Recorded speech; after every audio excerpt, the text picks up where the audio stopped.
What's up? It's your boy Black C of that RBL Posse. You tuned in to Thizzler. Subscribe below.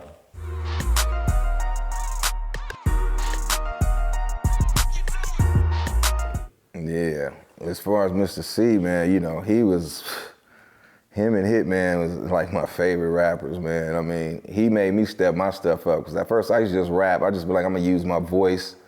I knew I had a voice back then. Everybody used to be like, man, your voice. So I used that. I wasn't really into the, you know, using the metaphors and all that stuff. So that was Mr. C thing. Like, he liked it, like Cool G raps, and he was listening to the Master Aces, like all East Coast. That's all he listened to. And besides that, it was like a lot of jazz, stuff like that. That's why he loved that Patrice Rushen beat. When I got that, you remind me, he like them type of beats, the mellow beats, he loved them.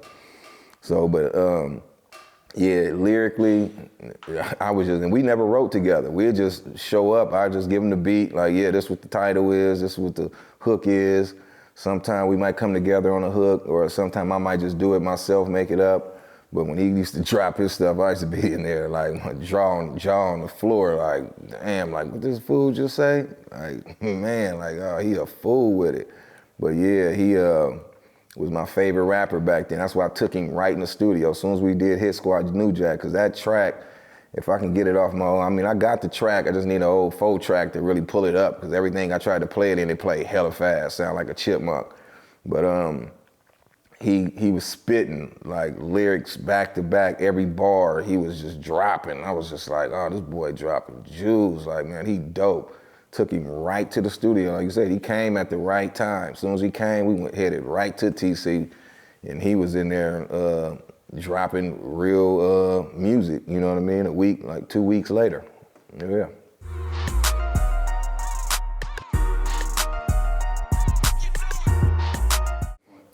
He kind of grew up, man, going to church and stuff. Like, he wasn't on the streets like me, you know what I mean? I pretty much was the street dude, the muscle of the group and all that. He was strictly music artist, you know what I mean? He grew up with his grandmother and them, always going to church, raised right, was in the house, you know. We from the projects, you know, me and my brother T-Lo, Budweiser, all of us grew up on Harbor Road in the projects. He grew up like, he grew up on the hill, but it was just, you know, in the houses part, a pretty cool life. I mean, he still was around drive-bys. He saw everything going on. He was right up from Oakdale, so, you know, he heard gunshots and all that, but he avoided all that. He stayed in school, you know, stayed doing his thing, you know, one of them straight A students, you know, handling his business. He wasn't a fuck up like everybody who was pretty much around me. We, you know, dropping out, slanging dope, gang banging, you know, I lost my eye, you know, got shot in the eye, the whole nine, you know, I got a glass eye. A lot of people used to wonder, like, was that eye patch you used to wear, is it real? And yeah, it was real, you know. I used to wear it at one point, and I just ended up stopping wearing it. That's why I keep shades on most of the time. But yeah, he wasn't raised like that, you know. He got involved a little bit once he got up there with us, you know, because it was still a little politics going on. But that Lesson to Be Learned album pretty much brought the city together. That stopped like the 80s, like I say, 80s going into the 90s, little Frisco gang wars between us, Sunnydale, and Fillmore. And I'm the one that stopped it, you know what I mean? I called, got one of my partners named Lonnie Green, reached out to my boy Skins from over there in Fillmore. And I told the Fillmore dudes, man, come up here to Hunters Point, man. We're gonna settle our differences, and anybody got a problem with it, man, they can fight one-on-ones or do whatever, man, but we finna put the guns down and come together. And they trusted my word, you know what I mean? I could have set them up and did anything, but all of them came over. JT, the bigger figure, a lot of dudes, a lot of OG dudes over there, Racklin, you know, the OC Owens, and like there was a lot of main factors like who popped up, showed up, Skins and them, OG, Creature Man and all them, man, they showed up over there, and we settled our differences, and you know, we talked, and a couple weeks later, man, we was at the Stone together on Broadway, all of us doing the show, you know. It was, man, legendary show with us, GLP, I believe it was Andre Nigga Dre Dog at the time. Few other groups. Sunnydale, they were still working on their stuff. Butt Naked Records with LC, all them, El Cheddar and them. They were still working on their stuff, but they all came out and supported. We hung out, kicked it, man, it was lovely. And from there, we put down the guns. It was cool. You didn't have to worry about going to Fillmore and getting jumped, or going to Sunnydale and, you know what I mean, getting blocked off and getting snatched up out your whip no more. You know what I mean? Yeah, I put that together.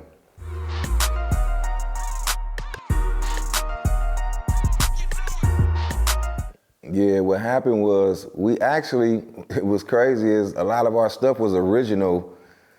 Even before I went to TC's, before I found out he had the sampler, we was playing keyboards, like HP Is My Home, Harbor Taking Over, Dre Got Flavor. We had a lot of stuff, Dre Hype that he had his song, Budweiser, all our stuff was original music. But like I said, once I seen he had that, I think it was the EMAX, not the EPS, EMAX at the time. He had the EMAX, and once I seen the sampling time, I started pulling my records out. I went in my mom's closet and started pulling out George Clinton, Prince, everything, you know what I mean? That's why I ended up going to the samples, but why we ended up reverting back to the original music, going back to the keyboards, the synthesizers, because of the samples, they hit us up. You know, we sold a whole lot, but then it was time to go collect that check and try to collect those mechanical royalties and all that. They like, nah, we gotta withhold y'all payment because we gotta clear samples and this and that. And we like, what? And we knowing we done sold over like 200 and something thousand copies at the time, and we couldn't get a check up out of it. So, and that's another thing that kind of forced me into doing the Right Way Productions and starting my own label. But to get back to the question, you know, yeah, we basically tried to go out there to Intermittent Records, get some money. And Jason got to like, man, I got to clear samples. And at the time, we not knowing, man, got to clear the samples. What's that? What you mean clear samples? Like, yeah, you got to pay for it. You can't just sample their music and, you know, act like it's yours. You pretty much now, you know, now that we've sold a lot of units, you know, I got these publishing companies and whatever coming at us saying that y'all got to clear these samples. So I was just like, damn. So we started seeing how much money was due. And by us clearing them late, if we'd have did it before we put the album out, we probably would have saved a lot of time and money. But once they knew we was doing good, you know, they get to demanding a whole lot, like, or take the sample off. You know, we had to pay Prince a whole lot of money, George Clinton and his publishing company a whole lot of money. Even the little samples that we had on there, I forgot the dude's name, but on our banner, we'd say, get with the program, like all that, all that had to get sampled. They broke down everything, like who's singing this part, who doing this? Ohio Players, we hear Humpty Hump. We hear Third Base, we hear Salt and Pepper up in there. It was like, man, I was like, oh, hell no. So the next album, I made sure I stayed away from samples. We got a few, but then we played them over. It's more like an interpolation of it. You know, we kind of played over like Living That Life. That was a sample, I think, from the Crusaders or somebody that Selsky found. And then the other sample we got on there, we got Minnie Rippleton, I believe. We got her on Still Ain't Learned They Lesson. We played that one over. And we sampled Casual on the sound. It's the sound of the stuff that we puff. Boom. That was Casual. That was supposed to have been a Weed song, but we ended up calling it the sound. Once we sampled it, we was like, oh man. Because he say boom, that's the sound of the stuff, like the bomb. It's the bomb. So, but once we end up getting in the studio, we just was like, man, we gonna call it the sound. People might not get it, you know what I mean? So it might fly over their head. But them was the only samples we used, so we was good on that. So, you know, it was off to a payday on that album, but that's why we ended up going back to original. And plus it was groups like E40 and them. You had Ant Banks dominating at the time. It was a lot of keyboard, that mob sound and all that. So we was like, man, we gonna try to revert back to our original sound, which was like, you know, getting on them keyboards and synthesizers, getting on them whistles and stuff, you know what I mean? So, yeah.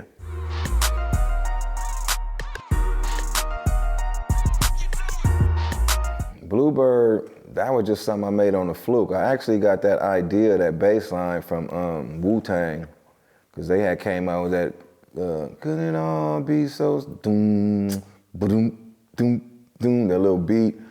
I ended up using that. I kind of used that. That was kind of like where I got the idea from. So that's why you hear that boom, boom, boom, boom, the little bass line. I just kind of mobbed it out a little bit more, you know what I mean? But that's actually where that came from, that Wu-Tang song. And basically I was just playing with it, and the idea came from the little old school hide go seek song. You know, people used to be bluebird on my shoulder, can I kill it? And they run, kids run and go hide and all that. And a lot of people thought we was kind of gang banging on it or whatever too. So let me clear that up for a lot of people who don't know. Some people know, but yeah, in Frisco we used to call the police the boys in blue, all that, and that's kind of where the idea came from the boys in blue. So, and then we start thinking like, man, should we just make it the police, or should it just be like a chip on your shoulder, any problem? So that's why in my verses I'm all over the place talking about baby mamas or whatever and police. And Mr. C kind of stuck to the subject of strictly police on it, but we mainly talking about the boys in blue. That's mainly where the idea came from. And yeah, I didn't even think that was gonna be a hit like it is. That right now, that thing down there, biggest Bammer weed, you know what I mean? That thing done took off, you know what I mean? And yeah, it's like, got in a hole, out the stratosphere, that thing blew up. And a lot of the gangbangers, man, thanks to them, doing whatever they do with it, yeah, they, interpreted it their way and yeah, pushed a whole nother line with it. And yeah, it took us to the next level with that, man, on that album, because we was really pushing that, and we was finna go with Living That Life after the Bounce to This. We thought Bounce to This was gonna be the one, and Living That Life was gonna be actually our second single.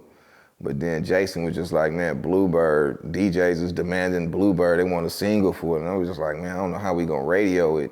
And we ended up doing a radio version for it. It sounded kind of corny to me, but the DJs liked it. And yeah, to this day, I hear certain DJs play it come on.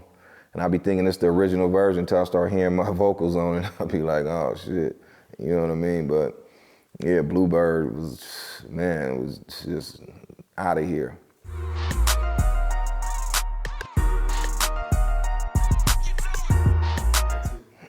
I was surprised once we shot the video. To be honest with you, I didn't really care for Bounce to This like that.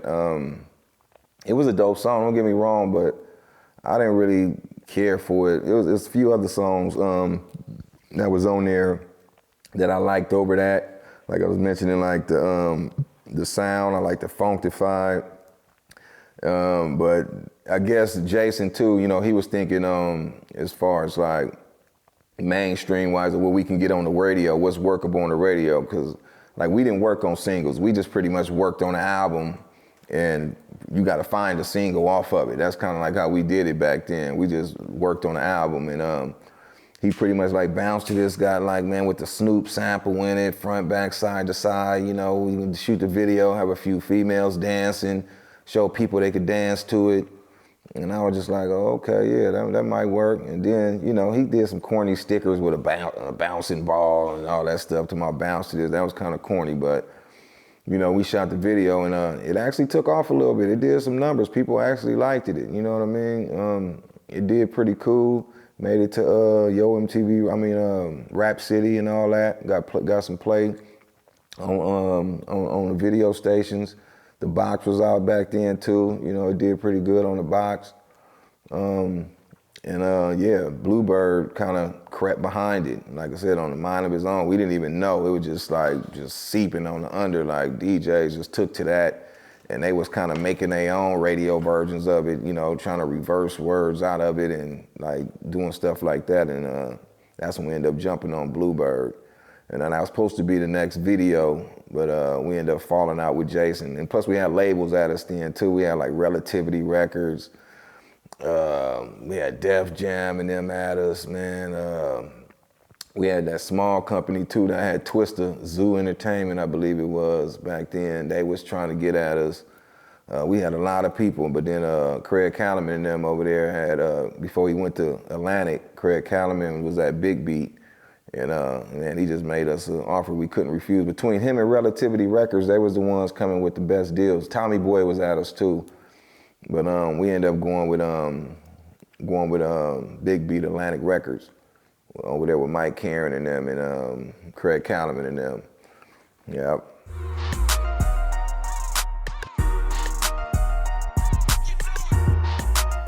Nah, we were just talking directly with them. We was talking to a few labels, but one thing I liked about Craig Callum, he came and flew out here and went to lunch with us on his own. And that's what I liked about him. A lot of other ones were just handling business through our lawyers. They wasn't really trying to make that personal connection with us. And he flew out and went out to lunch with us in the city and was like, man, check this out, I'm a big fan. You know, I really love what y'all doing. I don't want to touch nothing, you know what I mean? I don't want to change nothing.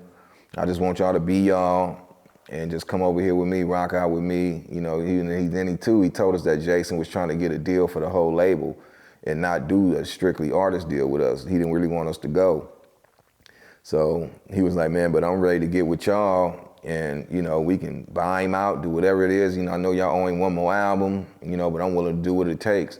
And when he said that, that's what made us go with him. You know what I mean? Because there was a few labels, like I said, Relativity had a nice deal on the table. They was offering a little bit more money, but it was just him. He came out and made that personal connection with us and was willing to get us by ourselves. And Relativity and a lot of them was pretty much trying to give In a Minute Records a deal too at the same time. They was juggling both. Should we go with just RBL or should we just take the whole In a Minute? In a Minute got IMP and Dre Dog and Totally Insane, and you know, they like start kind of weighing their options, but him, he like, I want y'all, you know what I mean? Everybody else will have to work for theirs, and if they do so, they sell some, move some numbers, we'll come back and get them, but right now, we zeroed in on y'all, so yeah, and once Craig did that, it was off to the race. We like, man, let's make it happen.